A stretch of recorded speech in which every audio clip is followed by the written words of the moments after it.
South Korea's rise as a global tech power is often framed as a triumph of vision, a smart pivot, a national strategy executed flawlessly. But here's what nobody tells you. South Korea didn't choose transformation. It was pushed into it by collapse. This is where the pattern begins, not with innovation, but with exposure. In late 1997, the country's foreign reserves fell to less than $4 billion. The won lost nearly half its value in weeks. Household savings evaporated. Corporate giants that once symbolized national pride imploded almost overnight. For anyone today watching currencies slide, debt pile up, or tech dominate entire economies, the echoes are unmistakable. The big question that hovered then, and still matters now, was simple. How does a system built on speed survive when speed turns into fragility? To understand the shock of 1997, you have to understand the illusion that came before it. For 3 decades after the Korean War, South Korea grew at breathtaking speed. From the 1960s to the 1990s, GDP expanded at an average rate exceeding 7%. The country leapt from agrarian poverty to industrial strength in a single generation. Shipbuilding, steel, automobiles, electronics. The formula seemed unbreakable. State-directed credit flowed to massive family-controlled conglomerates known as chaebol. Growth targets were hit. Exports surged. Living standards rose. On the surface, it looked like discipline. Underneath, it was leverage. Here's the mechanism. Growth was financed not by equity, but by debt. Chaebol borrowed aggressively, confident that the state would never let them fail. Banks extended credit based on relationships, not risk.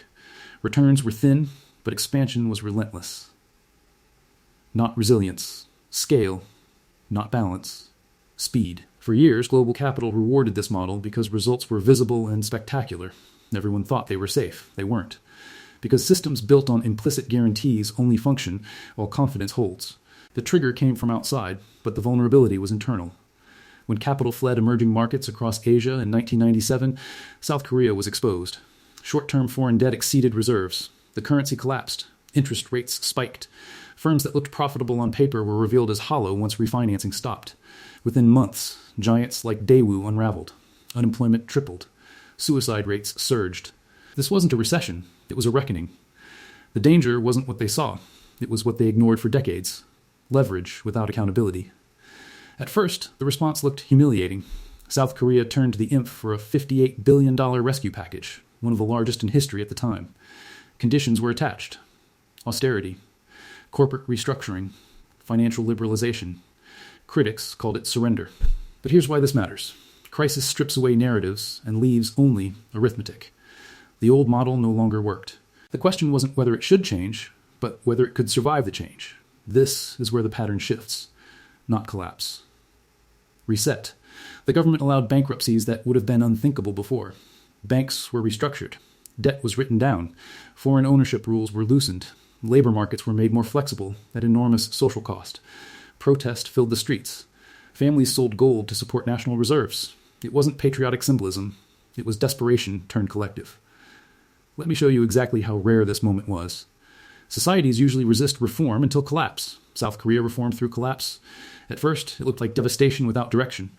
But beneath the pain, incentives were being rewritten. Chaebol were forced to focus. Diversification for its own sake ended. Capital efficiency mattered. Transparency mattered. Survival mattered. And something else happened quietly. With old certainties broken, a new question emerged inside boardrooms and ministries alike. If heavy industry and leverage had failed, what could replace them? The answer wasn't immediate. It took years. But the crisis cleared space. Space for a long-term bet on technology, on human capital, on scale without debt. South Korea already had an educated workforce. What it lacked was a growth model that rewarded innovation over expansion. The post-crisis environment made that shift unavoidable. Not ideology, necessity, not planning, pressure. By 1999, growth had returned. By 2001, exports were surging again.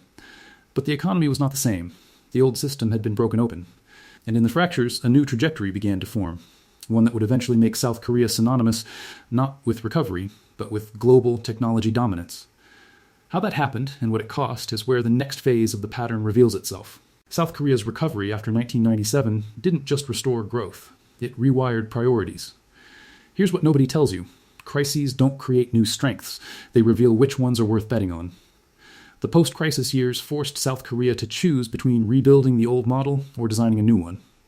The choice was neither ideological nor clean. It was strategic. and it centered on technology as a discipline, not a buzzword.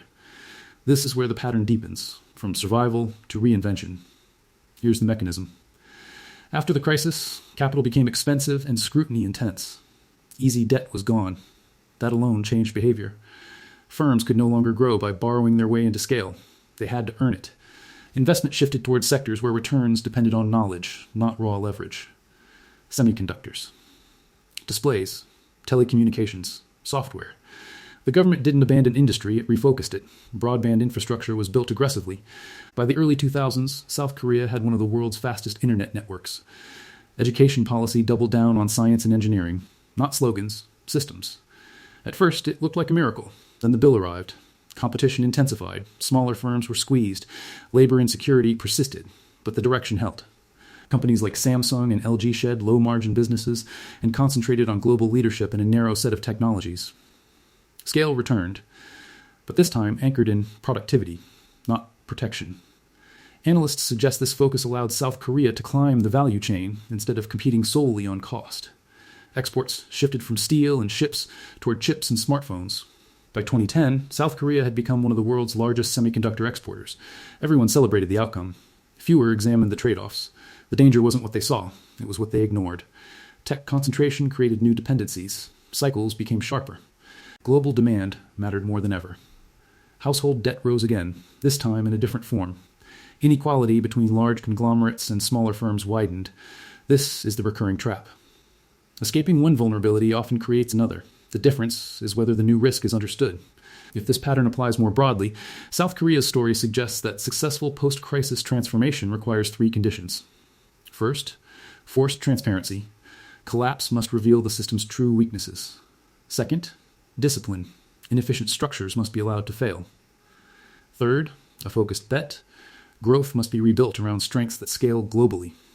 Miss anyone, and recovery stalls. Overdo anyone, and new imbalances emerge. Some economists argue that South Korea's tech dominance was not inevitable, but conditional. It worked because education, infrastructure, and industrial coordination already existed. Others suggest that timing mattered, that the global tech boom of the 2000s amplified the payoff. One scenario indicates that without crisis, the old model would have persisted longer, delaying the shift. Another suggests that without sustained discipline, the shift could still unwind. History doesn't offer guarantees. It offers sequences. Here's why this matters now. Many economies facing financial stress hope innovation alone will save them. South Korea's experience suggests innovation is not a substitute for reform. It is a result of it. The crisis broke the illusion of invincibility. Reform rewired incentives. Technology provided a new engine, not collapse. Reset, not luck. Sequence. South Korea became a tech power not because it planned perfectly, but because it adapted ruthlessly under pressure. The lesson isn't to wait for crisis. It's to recognize that systems change only when the cost of staying the same becomes unbearable. And by the time that moment arrives, the path forward is narrower and far more expensive.